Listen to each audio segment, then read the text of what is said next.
Hey, avant de continuer, si vous êtes nouveau, sachez qu'on fait des vidéos sur les statistiques et la programmation. Si vous aimez le contenu, n'hésitez pas à liker et à vous abonner. Ça aide la chaîne à grandir et ça nous encourage beaucoup. On reprend la vidéo.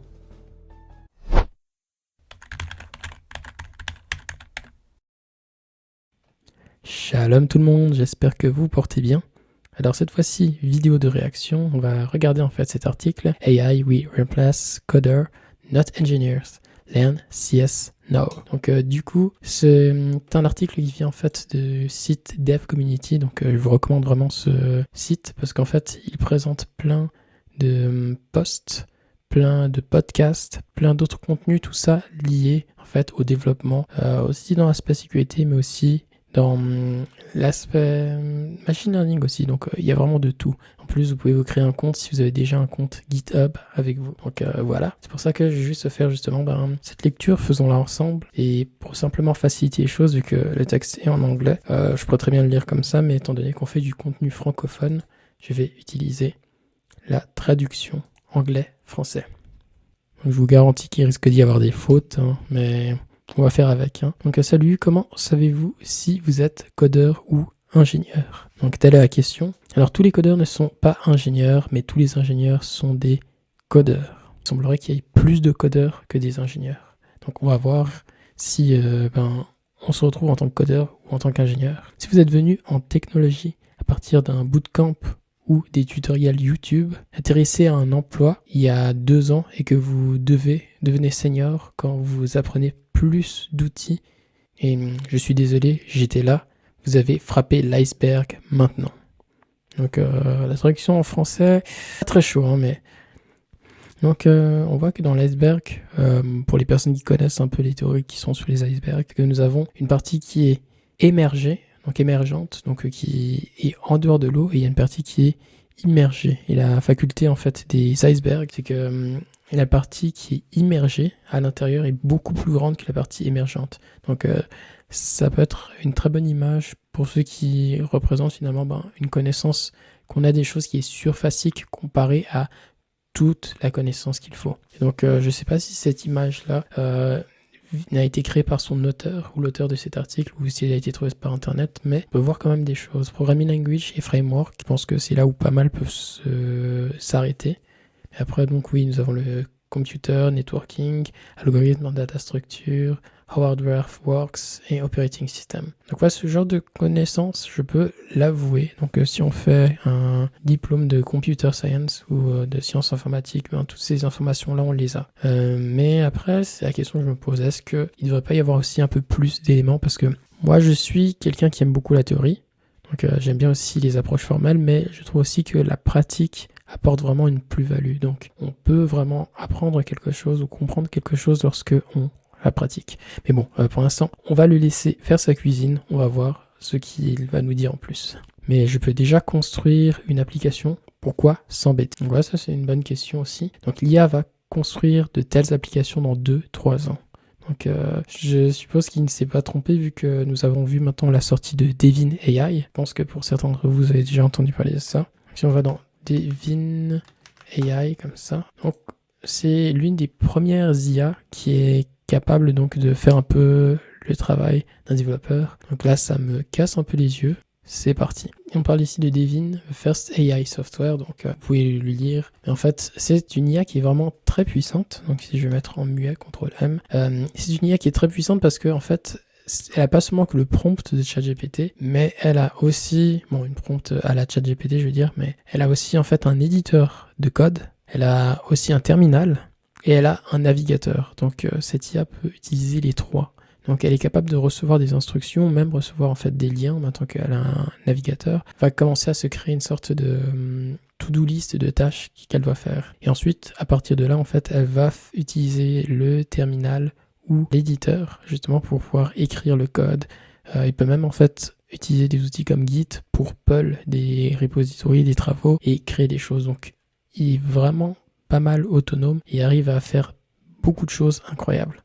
Donc Devin AI, on pourrait dire que c'est un petit peu un ChatGPT mais armé avec d'autres outils parce qu'il est capable même de rencontrer des bugs et de pouvoir les corriger par lui-même en cherchant sur internet et en regardant dans la documentation. Après, bien évidemment, on pourrait se demander si c'est réellement vrai, hein, parce que là, pour l'instant, c'est pas mal de spéculation.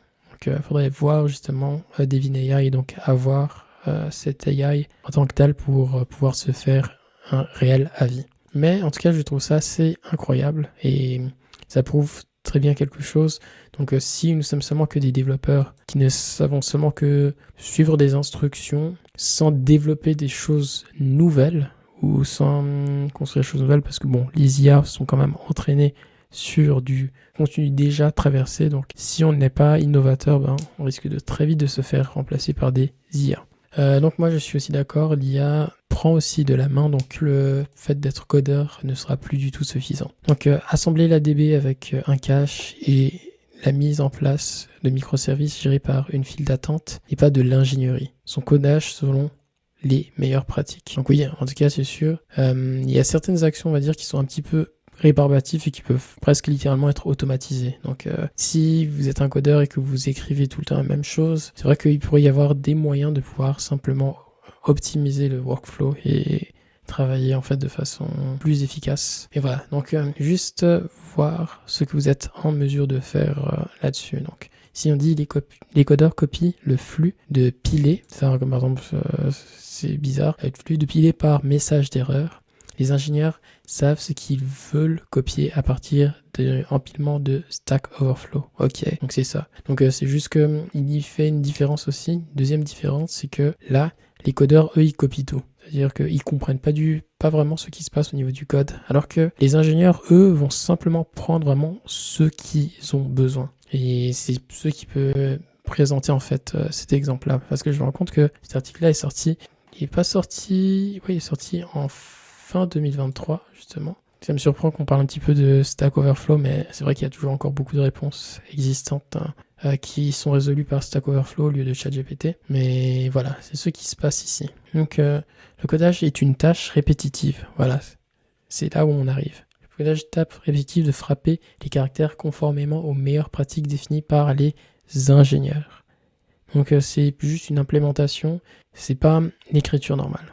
C'est ce que je comprends. Donc les codeurs répètent, il en va de même pour les TPG, mais je pense que c'était justement les GPT, donc Generative Pre-trained Transformers. Donc les GPT donc n'innovent pas, ils génèrent ce qui a déjà été dit sur Internet. Exactement. Et c'est, je pense, l'un des points pour lesquels je pense que les gens ne comprennent pas, surtout en fait ceux qui ont peur de l'arrivée des IA. Donc je dois vous dire une chose réellement importante dessus, c'est que parfois je pense que cette peur vient du fait qu'on ne sait pas exactement comment ça fonctionne, et cette peur plus cette ignorance vont nous pousser à donner des pouvoirs que les IA n'ont pas. Je vous dirais simplement ceci, les modèles, les Large Language Models, donc les LLM, pour moi sont presque littéralement que des calculatrices, mais en beaucoup plus puissant, en beaucoup mieux fait, hein. On va pas se tromper, mais ça veut dire qu'il y avait une époque là où on disait « Waouh, c'est incroyable, les calculatrices, elles sont capables de faire des calculs que nous-mêmes,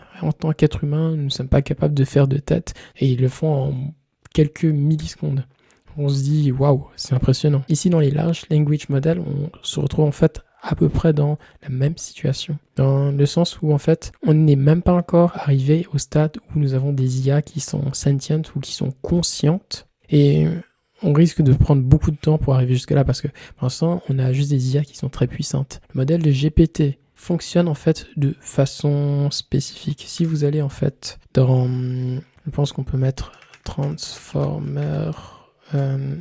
architecture, comme ça. Donc il y a de superbes images sur l'architecture du Transformer. Donc ici on va mettre en plein écran. Donc regardons un peu ce qui se passe au niveau du Transformer. C'est qu'en fait nous avons deux parts. Nous avons un encodeur et un décodeur. L'encodeur va jouer un rôle assez important pour ce qui concerne la sémantique. Donc en fait lorsque on utilise un langage, c'est-à-dire lorsque je vous parle en ce moment, ce que je fais, c'est que j'utilise une série de sons qui vont ensemble former quelque chose qui vont faire du sens pour vous. Mais simplement parce que vous aurez un peu compris les règles et le protocole pour comprendre ce que je dis. Et donc ce n'est pas forcément le message que je suis en train de donner la sémantique ou le sens qu'il y a derrière, mais si j'utilise juste la langue comme un véhicule pour transférer ça. Si je vous parlais dans une langue que vous ne comprenez pas, ça va redevenir simplement une combinaison de sons que vous ne comprendrez pas. C'est pour ça qu'il faut faire très attention donc au véhicule de ce sens. On veut simplement transmettre un message, une sémantique, et nous avons la langue qui fait ça.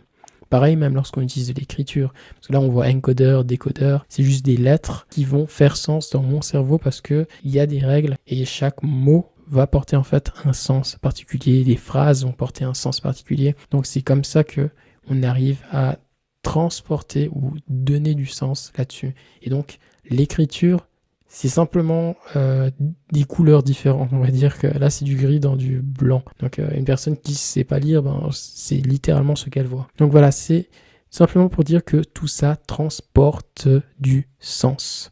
Ceci, ça transporte du sens, mais ce n'est pas le sens en tant que tel. C'est comme, on pourrait dire que le message, c'est une personne. Qu'elle aille en voiture, en bus, en train, ce sont que des moyens de transport pour ramener la personne d'un point A à un point B. Mais le sens, la sémantique reste la même. Et c'est ce qui se passe au niveau de l'encodeur, au niveau du Transformers. Donc parce que si c'est GPT, donc pour Generative Pre-train Transformer, au niveau de l'encodeur, en fait, c'est simplement un outil qui va encoder les mots, les phrases, tout ça en fait, en l'amenant dans un espace vectoriel dans lesquels ces éléments-là vont avoir un sens particulier. En fait, le but de ce type d'encodage ou de cette transposition dans cet espace, c'est que les mots similaires, comme par exemple aimer ou apprécier, vont être très proches. Ils vont avoir une signification très proche, tandis que des mots comme chat et camion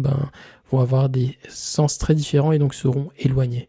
De cette façon-là, en fait, on va pouvoir créer une sémantique où, en fait, les choses vont être plus proches. Et donc, ce qui va faire que lorsque je vais communiquer à ChatGPT en utilisant deux phrases, donc deux formulations différentes, mais avec toujours le même sens derrière, il va être capable d'extraire uniquement le sens et non pas juste la formulation de la phrase. La plupart des écritures que je vais lui donner, en fait, il sera capable de les comprendre parce qu'il va pouvoir extraire le sens. Parce que une des choses qui a fait une grosse différence dans ce type de modèle, c'est qu'ils ont un peu copié ce qu'on a vu, ce qu'on peut voir en neurologie, dans le sens qu'il y a maintenant un système qui permet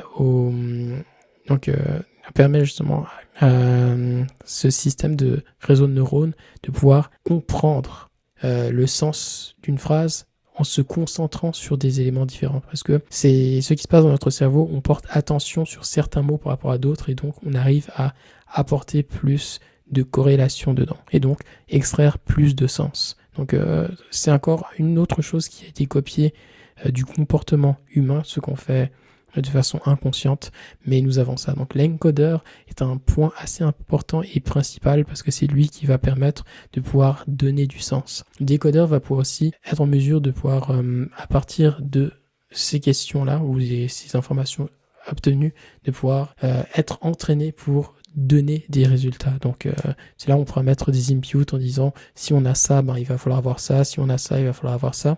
Et ce qui se passe au niveau des modèles GPT, c'est juste une sorte de question answer ou Q&A ou foire aux questions où nous donnons en fait des ensembles de questions, on pourrait dire, pour obtenir des réponses. Bon, c'est pas vraiment comme ça exactement s'entraîner. Pour le modèle GPT-2, je sais que ça a été plutôt utilisé comme un prédicteur de prochaines lettres, mais de cette façon-là, en fait, on arrive maintenant à prédire une sortie par rapport à une entrée parce que on arrive maintenant à saisir le sens de tout ça. Mais comme vous voyez ici, il n'y a pas besoin d'avoir des notions de conscience. C'est comme la calculatrice. Donc, la calculatrice est capable de maîtriser ou de comprendre les chiffres et les opérations sur ces chiffres. Et donc, il a juste réussi à comprendre la logique qu'il y a derrière pour pouvoir faire ça. Donc, un modèle de Transformers, lui aussi, est juste capable en fait de comprendre la logique d'un langage. Et donc de pouvoir en fait l'amener à comprendre ce qui est dit et de pouvoir le ramener aux réponses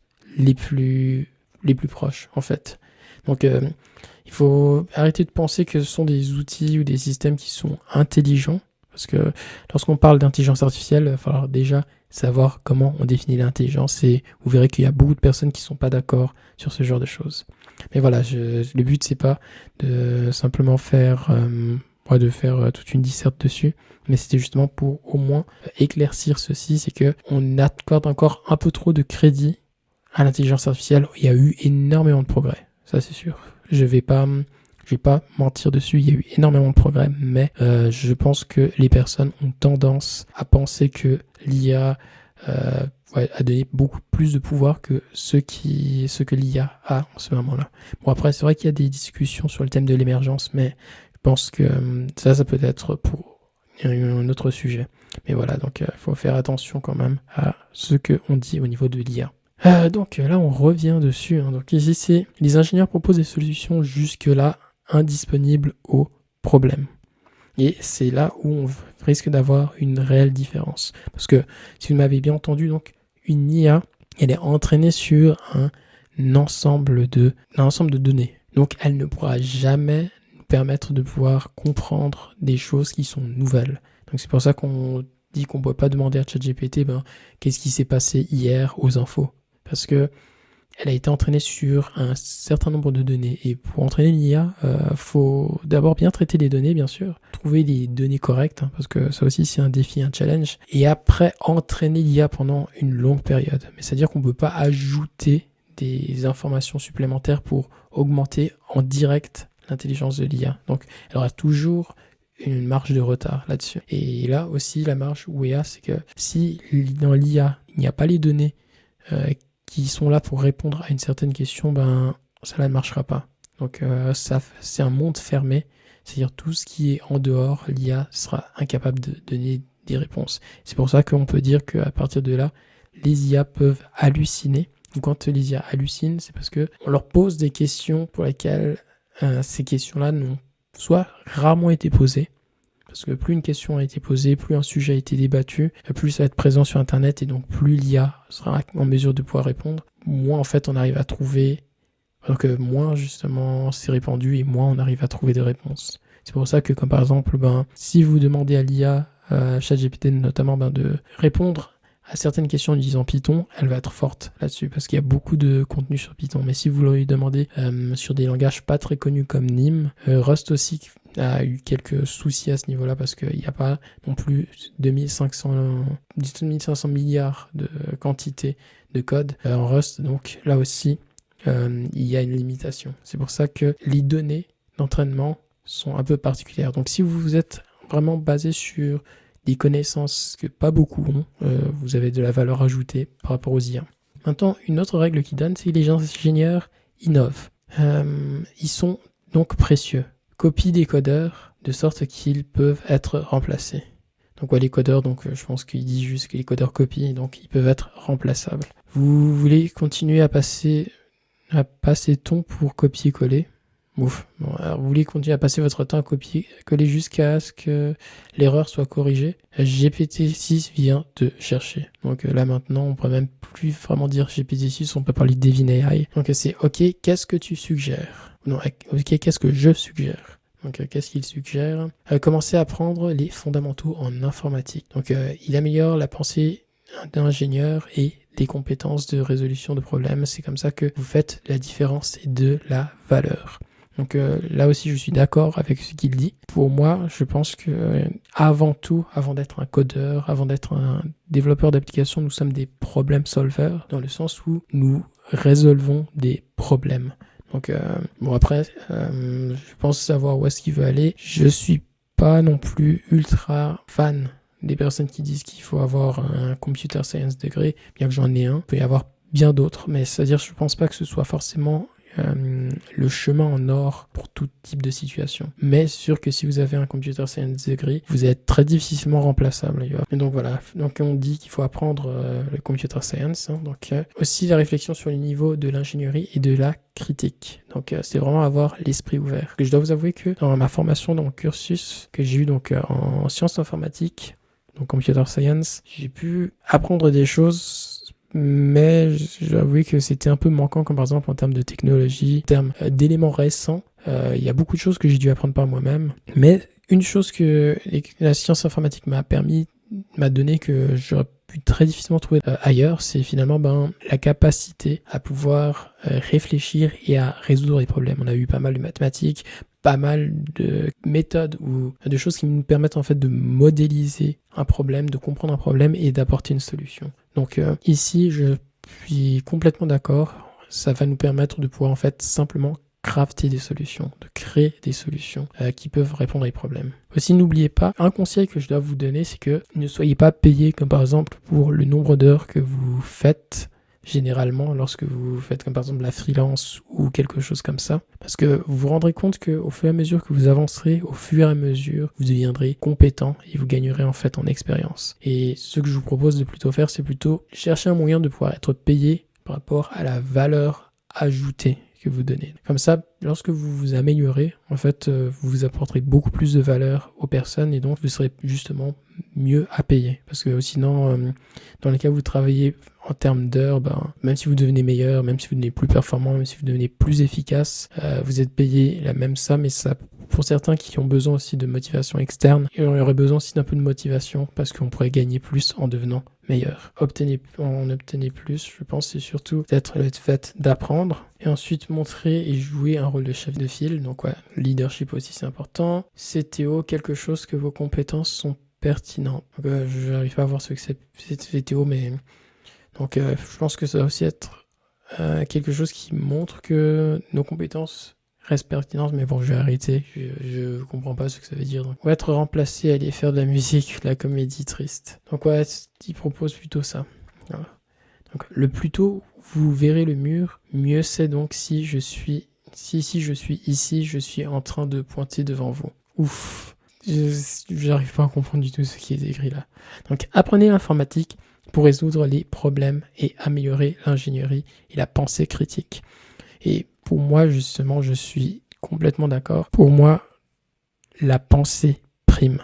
Donc même que vous fassiez du code ou quoi que ce soit, la pensée prime. C'est pour ça que moi, j'aime beaucoup aussi les langages expressifs parce qu'ils vous permettent de pouvoir exprimer votre pensée. Donc d'abord, donc c'est même d'ailleurs l'une des intuitions qui doit être donnée, c'est souvent d'abord essayer d'exprimer en langage humain ou de façon simplifiée ce que vous voulez faire. Ensuite, vous voyez comment ceci peut être traduit au sein même d'un langage. Vous verrez qu'en fait, mieux vous pensez, mieux vous codez. Mieux vous pensez, mieux vous programmez. Donc, il n'y a pas photo, c'est ce qu'il faut faire.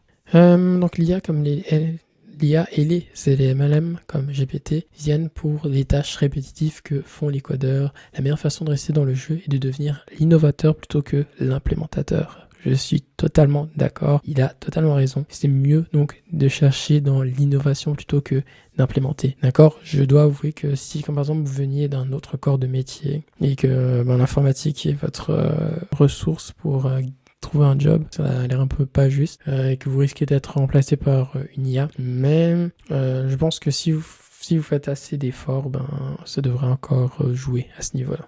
Pourquoi je te le dis ? Donc important. Peut-être qu'il a une motivation bonne ou mauvaise derrière, on va voir. Je veux que les gens aient plus d'opportunités. Plus nous avons de connaissances, plus nous voyons d'opportunités. Donc, je partage mon expérience avec vous. Maintenant, allez apprendre les bases de l'informatique. Organisez l'expérience que vous avez obtenue de la pratique en construisant des modèles mentaux transparents et remplissant des pièces d'images manquantes. Nettoyez votre tête de la mémorisation des implémentations en passant au niveau des idées. Donc là, c'est pour passer maintenant du concret à l'abstrait. Développer une réflexion critique et d'ingénierie sur des bonnes compréhensions de la façon dont les logiciels interagissent avec le matériel et pourquoi votre code génial fonctionne. Et afin que vous ne soyez pas remplacé. C'est pour que vous vous déplaciez d'un bac de sable et que vous n'allez pas les cercles de Sansara dans la technologie et la vie probablement. Donc par exemple ça j'ai rien compris, mais c'est-à-dire je pense que c'est pour sortir du bac à sable et ne pas se perdre. Ou le computer science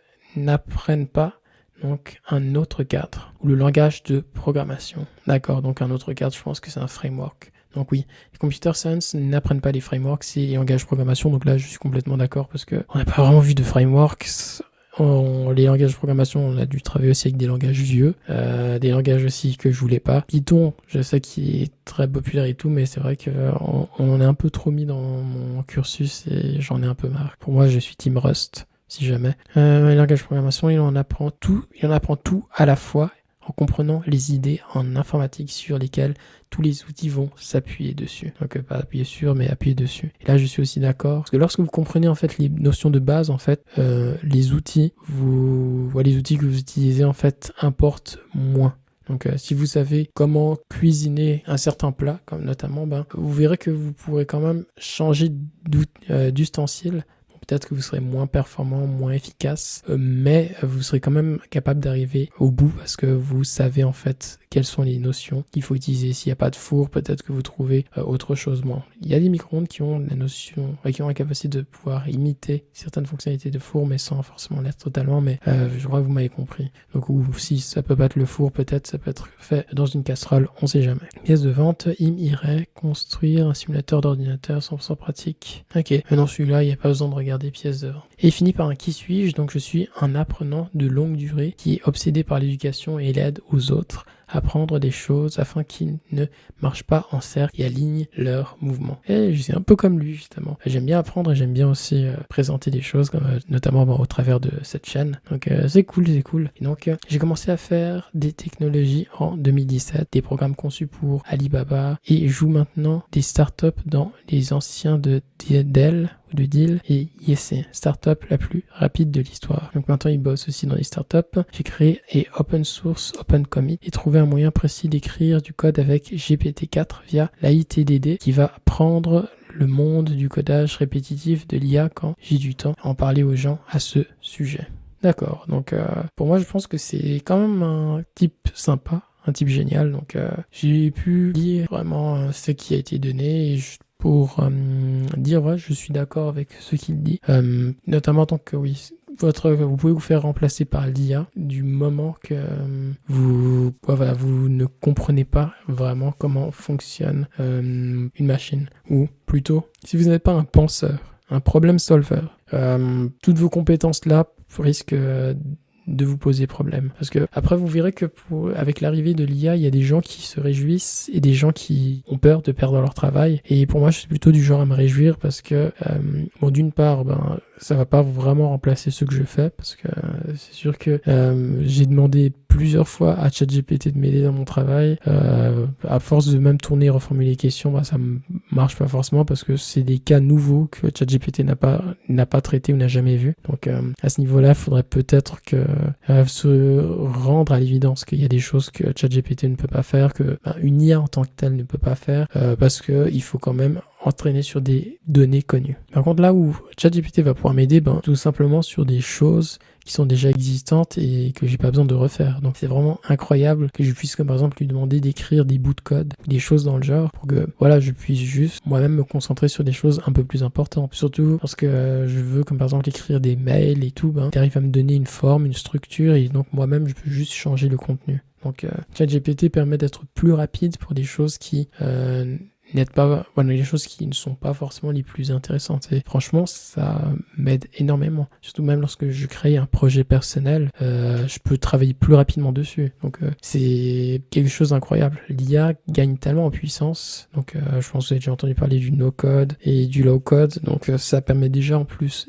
d'amener plus de personnes à pouvoir écrire du code. Ça fait aussi ça va faire encore plein de personnes qui viendront pas demander vous déranger. Bon, je vais dire déranger, mais c'est-à-dire qui viendront pas demander en fait, est-ce que tu peux m'aider à écrire ça, parce qu'ils sont aussi en mesure de pouvoir créer peut-être leur propre prototype et regarder si leurs idées marchent. Et donc, on peut se concentrer sur nos propres idées. Ce qui fait qu'en fait, une personne, depuis sa propre maison, pourra être en mesure de créer quelque chose d'incroyable. Donc, notamment, Linus Torvalds, c'était notamment un génie. C'est un gars qui a quand même passé énormément de temps à écrire son kernel Linux avec du C. Aujourd'hui, maintenant, on a vraiment des outils beaucoup plus puissants. On a l'IA avec nous. Du coup, il y a maintenant plus de personnes chez soi qui n'ont pas forcément le temps, l'énergie, le talent, les compétences de génie comme Linus Torvalds ou d'autres, de pouvoir quand même créer quelque chose. Donc, franchement, pour moi, l'arrivée de l'IA est vraiment incroyable. Pour moi, l'IA ne va pas forcément remplacer